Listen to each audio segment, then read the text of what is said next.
Hi, I'm Pejah Carr, and I'm the president of Longhorn Singers. Well, welcome and Thank you so welcome much. to Butler. I know, it's exciting. It is exciting. Happy to be here. Yeah, so you're now officially part of the Butler School of Music. I know, it's such a big step, and we've wanted this for so long, and working with Burnett and everybody else has just been such an honor. It feels so welcoming. Yeah, we're so happy to have you, and we have so many different ensembles here, and they do all sorts of things. But I feel like you are like a very unique niche on campus. So tell us a little bit about what you do. Very true, very true. So we're Longhorn Singers, the premier show choir of UT. We put on a spring show every semester, and we do a fall show, and we just sing to our family and friends and community. We travel a bit. We do a lot of Texas gigs, like we perform Bullock Museum, things like that in the area, but also we travel for Texas OU weekend and kind of spread that cheer and stuff in Dallas. And it's so lively, and it's just so amazing getting to be a part of a group that, has so much variety and diversity and so many different people that come together just because they love to sing so much. But yeah, we sing and we dance and we perform variety music. It's awesome. Yeah, so what does that look like when you go up for OU weekend? When we go to OU weekend? Yeah. So we all travel together, and we'll stay there from Thursday to, I think we leave that Sunday. And we'll just perform, like that Friday is our biggest day. So we'll be performing at different hospitals or retirement homes or the Galleria, or we have this one news gig that is just amazing. But the Galleria is probably my favorite. But yeah, those are the kind of things that we do during OU weekend. Are there a lot of UT fans up there? Yeah, I would say there's slightly more OU. Oh no! OU fans in Texas. I know, and it's kind of crazy. They travel a lot. When we ride the train when we ride the train to like the state fair and everything, there are so many OU fans on the train, and we usually sing some Texas songs just to get them riled up. But that's always like, ooh, walking on eggshells. But yeah, it's all good. So what are some Texas songs? Some Texas songs? Yeah. Okay, so we have Mr. Touchdown. It's a classic. Texas Our Texas, Texas Medley, Texas Fight. March Grandioso, which is wonderfully complex. I'm missing, Deep in the Heart. Very cool. Mm-hmm. So I know Deep in the Heart of Texas. Mm-hmm. So why don't you just talk about one or two of those other songs that you like? Ooh, this is hard. I think because we're like big in classical music here. True, you're talking about repertoire that a lot of people don't know. That's true. I think that Texas Medley and Texas Fight is probably a sequence that a lot of people know. But Texas Medley is, if you're going to play Texas, you got to have a fiddle in the band. Oh, yeah, okay. Yeah, right? Yeah. And so we do a lot of snaps with that. And nice. there's a lot of character in that song. We have some ad-libs. We have some people like darn tootin' in the background. And it is just so fun. And having us like do our little snaps to the side, really, I don't know, it really keeps the momentum, keeps the energy going. And then after we finish that song, we clap together, and then we go straight into Texas Fight, which everybody always loves and sings along to. So that's definitely a classic. I think that March Grandioso is also a huge hit, because the audience will usually join in with the T. Texas yeah, of course. Fight. And I think that it's one of our most impressive numbers, because we've got so much going on with the buzz. Yeah. It's just really cool. Do you work with athletics at all? I don't think we've worked with athletics that closely. I know we just do the tailgates in front of the stadium for games. Oh, so that's what I mean. Like in the game area, like you're doing stuff on game day. Yes. Okay, so like what are you doing like tailgate? Like how do people find you? So we meet up near the stadium, and we gather all our members. We warm up for a little bit, and we'll sing. It's kind of hard to explain the area, but we'll sing in two different distinct spots in the stadium so that we can make sure we cover a good amount of people. But we'll stand in a little semicircle in an arc, and we'll put our little tip jar in front of us, and people will there's so many people on game day, and they'll just stop by and they'll listen, they'll record us. I remember one time we had the guy with the robot dog come, and he brought his dog, and he put it like in the middle of our semicircle, and he was doing tricks, and that really got people excited. So a lot of different people come and watch, and enjoy. Yeah, so if you're going to a football game, I know it's so crazy, right? Because there's like 100,000 people in the stadium, Yeah. and then you walk around and there are people I tailgating know. everywhere. Yeah. So like where approximately could they find you? There's a little statue, like in front, like at the very entrance of DKR, I'd Oh, say. with the like the veterans of the wars, is that the one you're talking about? It's like Yes, a soldier with a I think yeah. so. Yes. So that's one of our main spots, and then usually there's that long road of like festival games and stuff like the that. Ferris wheel and all that. So we'll yeah. kind of be in that area, like right in front of it on the side where they're selling like merch and things like that. Right before you get to the gates to go into the stadium. Okay. And about how long before kickoff are you there? I think we meet up like 2 hours before, hour and a half. Start singing around then. So we Nice. give people Yeah. enough time Yeah. to stop and listen if they want to. Do you do anything before big basketball games or any other? We have sang for two basketball games since I've been in the group. And we do the national anthem there. And that's actually in the arena. Oh, nice. Yes. It is so cool. So, they'll invite us there and we get there pretty early. And, we practice on the court. We sing a little bit, do a mic check, and then they tell us when to come out, and we do what we do best. What is it like singing there in Moody Center? Because it gets loud and crazy there during game days. The energy is off the charts. It is truly like nothing I've ever experienced before. So when we're singing up there, we have the microphones, and there's a lot of adrenaline, I'd say. And it's just so nice looking at everybody, and everybody's standing up, and we hear ourselves back in the mic because there's a little echo effect, and you're just like, man, we worked really hard to be here, and we sound so good. Yeah. Happy we get to perform for everybody. But the energy is crazy. And like how the applause starts right before we finish the last note is awesome. It's so fun. That is so cool. So let's talk through this upcoming year. So right. So you said you do a big fall concert and a big spring concert, right? Yes. So let's what is the theme of this year? Is there a theme? So we voted on the theme together, and we decided on fame and fortune. Okay. So we'll be asking our members soon what kind of songs that they want to see in the lineup. But I think it'll be a really good variety of songs. I already have some in my head that I'm thinking of, but ultimately the exec board will decide on which songs get put in. We usually have a couple of group songs. We have some songs that are just for soprano altos, some that are just for TBs, and each of those will have one that they sing and dance to, and one that's just a cappella. So we have a lot of different variety there. And then in addition to all of our group numbers, we also have opportunities for specialties, we call them. So any solos, duets, small groups that want to perform in between. And yeah, so that kind of makes up our show set list. But yeah, that's what we'll be working towards in the fall after Texas OU weekend. So when new members first get in the group, our first objective is preparing for Texas OU weekend. It is so huge. It is so huge because we have to teach all of our new members the music, which takes some time. Oh, and how the West has won. Oklahoma parody as well for OU weekend. Okay. Yes, those are the two extra songs that we sing during OU weekend to get OU fans riled up.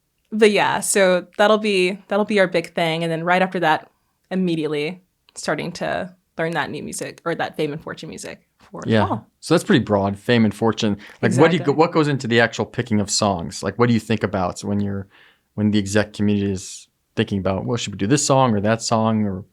Right. I think a lot of different factors go into choosing, good music that we think everybody will like, and that is feasible to pull off in the allotted time that we have.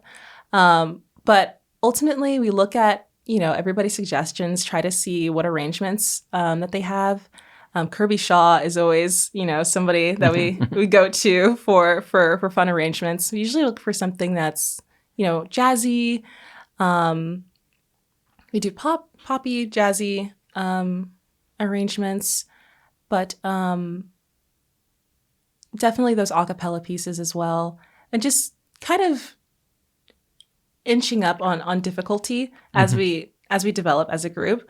I've definitely noticed a change in like how difficult these the songs have been since my first semester and now. And I think it's wonderful because we always pull it off so well. So looking for music that, takes us out of our comfort zone a little bit.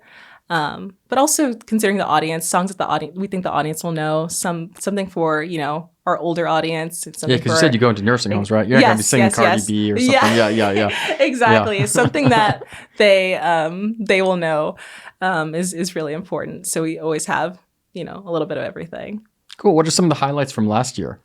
Ooh, last year, just this whole year in general. I'll start with our most recent show. It was so well. In the fall we had Boogie Wonderland, and that was really cool. The music choices for that were really off the charts. And then let's see, we did Blame It on the Boogie. Sorry, that's the one thing that's coming to mind. Turn the Beat Around.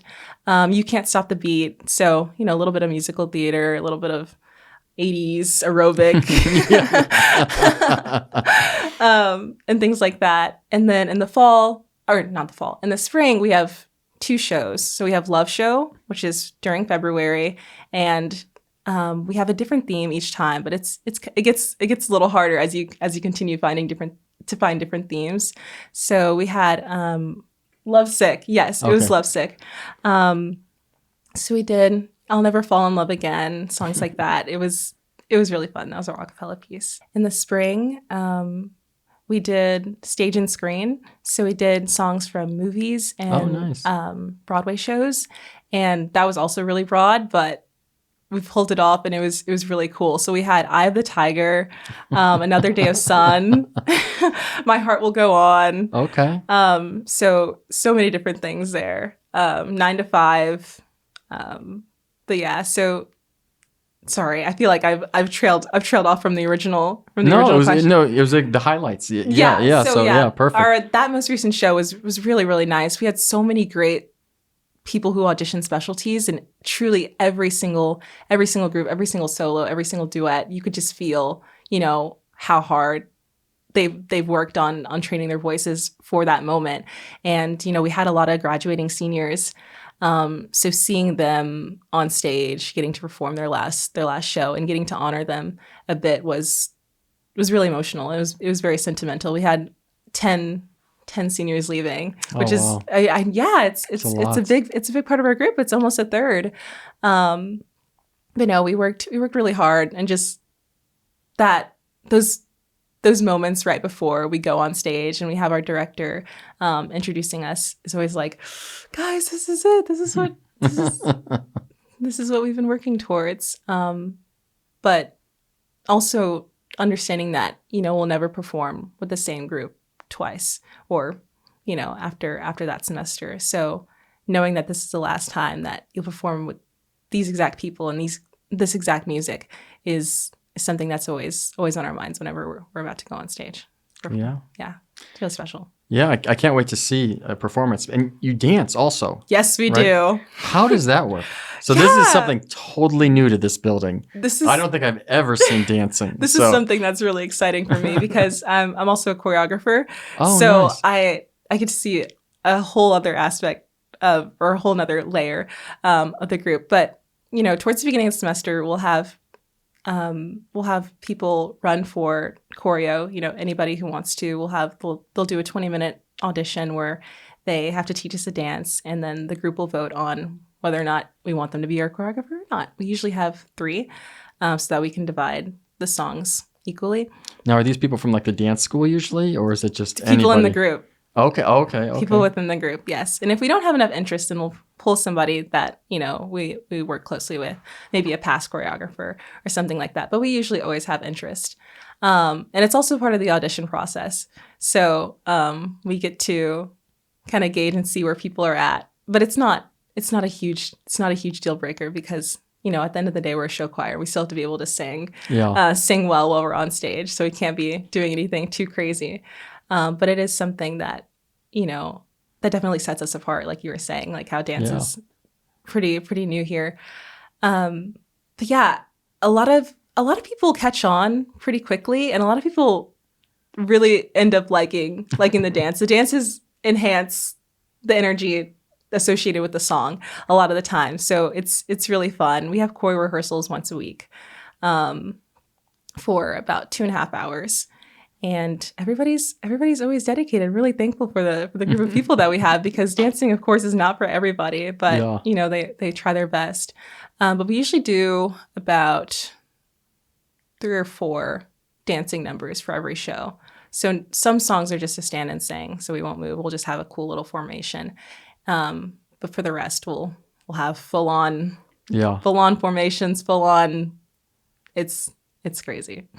Have you ever had someone like choreograph something that's just too hard for the group? And like after a while, like, we just can't do this. We need to get a new choreographer. Most of the time, our choreographers are pretty good at telling whether or not, this is feasible or not, like taking into consideration everybody's capabilities. But if that does happen, if that is the case, then, our members will usually be like, hey, so I'm really struggling with this move, or can we maybe modify it? And we'll do what we can to make sure that everybody can, feel their best when they're on stage. Yeah. Mm-hmm. So in most of our ensembles, it's, people have been studying music. Like if you're in the orchestra, or like you've been practicing violin since you were 3, right? So it's like, but it's you don't have to be a music major to get in. No. Right. So talk about how you get in if someone was interested in joining this group. Right. Well, first, speaking from my experience, I know that, I did choir when I was in high school, but, I was a little bit worried because I wasn't majoring in music when I came to UT. I was really dead set on English. And I was worried that I wouldn't find, something that I could do that wouldn't take up too much of my time, but, still allow me to have an outlet. And one of the assistant directors at the time emailed me after I auditioned for a choir here in BSOM. And they were like, you should think about joining Longhorn Singers, this show choir, blah, blah. And I was like, that sounds pretty cool. And, like we said, and like we established, like anybody, any major, any class can join. And I went through the audition process, and, I made it to callbacks, and I eventually made it into the group. And it was so nice because it felt like, it just felt unlike anything that I'd ever known before. Just how everybody was so accepting and welcoming, and how nobody is the same in any way. Having like biochemistry and English and government and all of these things come together, and getting to learn more about the school through these people that are, sharing this one thing we have in common together, was really, really cool. Awesome. So it's July now, so we're probably still a little bit away, but what does the audition process look like? Right. So we'll have people sing a 1 minute and 30-second cut of any song of their choice. So they prepare this ahead of time? Yeah, 1:30 of any song of their choice. A lot of people ask us, like, what kind of song should I sing? What kind of genre? And it's truly whatever you feel most confident in. So that could be musical theater, that could be pop, it could be jazz, whatever they feel most confident in. And then we have a short sight reading section. A lot of people get nervous for that part too. So do you have to first pass that first round to get to the sight reading, or does everybody do sight reading and the a cappella? For the initial audition, everybody does the a cappella singing, the sight reading, and then some vocal like warm-ups and placements and memory work. So the audition lasts probably around 6 minutes. Okay. 6 minutes-ish. Yes. And then if they make it past that portion, then they get called for callbacks that following Sunday, because it's usually Friday and Saturday that we hold auditions. And then everybody, like former members of the group, will all be there at callbacks, in addition to all the newer auditionees, and will learn a piece of music in the upcoming show together. So say we're singing any song, right? It doesn't matter. So we'll learn a cut of that together, and then we'll be called up, individually, but in small groups, to hear everyone's voices more clearly. And then after that section, we'll go into the dancing portion. So one of our choreographers will teach them like maybe a minute of a song, and we'll make them do it by themselves, not individually, but in small groups again. and see how they do on memory and things like that. Wow. Yeah. So what's the acceptance rate? Like how many people, if you start out with 10, how many of those 10 are going to make it all the way? It definitely varies on the state of our group. So, for example, we just lost 10 seniors. So we'll be looking to have a pretty large incoming class. So the stats are on your side this year. Yes. Yes. Stats are on our side. And we have a lot of interest in the fall as well, since it's naturally fall. But yeah, say we'll have, like I said, it definitely varies, but we usually take around maybe 8 or 9 new people in the fall, and in the spring it's a lot less because a lot of people are, rolling over from the fall. So usually around 6 or maybe even 3. So we had to do last year. But how many show up initially? I remember one of the most recent audition periods. It was around 70, I believe. Okay. We had a pretty good. We had a lot of interest. So like a 5 to 10% chance of. Yeah. Yes. Yes. But yeah, we take maybe a third of those for callbacks, and then we narrow it down from there. So yeah. Great. Mm-hmm. And up to this point, you've been a club, right? Yes, we've been a social org. Yeah. Yeah, and now you're moving to Butler. So what does that mean? What's going to change with the group? Right. So we have been in a lot of contact with Burnett and things like that, talking about how, this integration, what you said, what this integration will look like. And we don't know all the details yet, of course, but we know that, we get to have opportunities like this and having this podcast and slowly, having more of a presence in both the physical building and, online and things like that. But having access to different spaces, hopefully something like McCulloch Theater or things like that, where we can potentially have our shows, getting access to different gig opportunities. I remember we were lucky enough to secure an F1 gig in the fall of last year. In Bastrop? Yeah. Nice. Yes. Yeah. Or Bastrop. I don't know if it was Bastrop. Maybe not all the way to Bastrop, but out by the airport kind of. Mm-hmm, yeah. Mm-hmm. We got to sing the national anthem there. Nice. And that was a huge honor. And that was thanks to Dr. Burnett. That's crazy because that's a huge deal. It is so huge. It still baffles me to this day. Didn't Eminem perform there? Yes, he did. Yes, you opened for Eminem. We opened for Eminem, and then the Dallas Cowboy cheerleaders were also there. So some of our members, I think Gordon Ramsay may have been there. I'm not sure. Oh wow! But they split up our members. So some of us were standing on the track, and the other half of us were on the tower, singing there, and it was so cool. It was. I can't even imagine it because that's a huge crowd, right? I've never been out there, but I've heard. Yes, it is. It is something. Yeah. Never seen anything like that. It's definitely my first time being in a setting like that. Well, this has been wonderful. It's been so nice to meet you. We're so happy you're here. So I'm sure you'll get a lot of our audience members starting to come to yours and check out your concerts. And I'll put the link down below. You have a website? Yes, we do. Longhorn Singers. And then we also have our Instagram at Longhorn Singers. Yes. Awesome. Well, it's all going to be linked below, so go check it out. And I can't wait to see the year of fame and fortune. I know. Right? It's exciting. It's going to be awesome. Can't wait for you to see it. All right. Well, thank you. Of course.